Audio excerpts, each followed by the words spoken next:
Day 20 of my diet. Today's weight is 77 kilograms.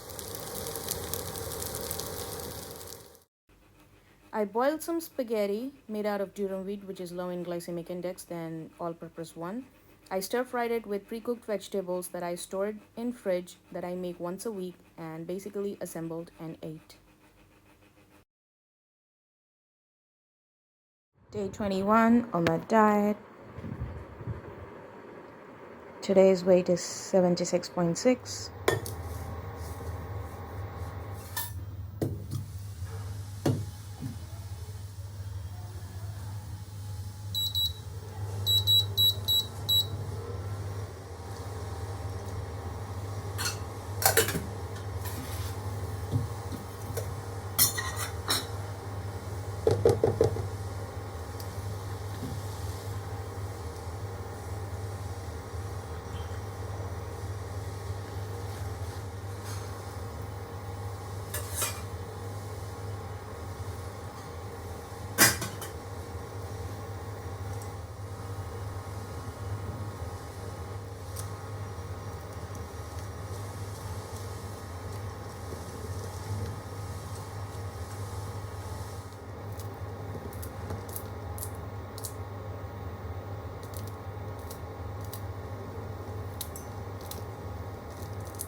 On day 21, I'm eating this thali. It's masoor dal with lauki and cowpea beans with some coriander chutney. It's kind of dry because it's been in the fridge for a long time. And then I have this huge mirchi. It's a chili.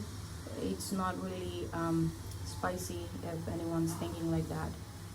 Along with tandoori roti, which keeps me full for a long time.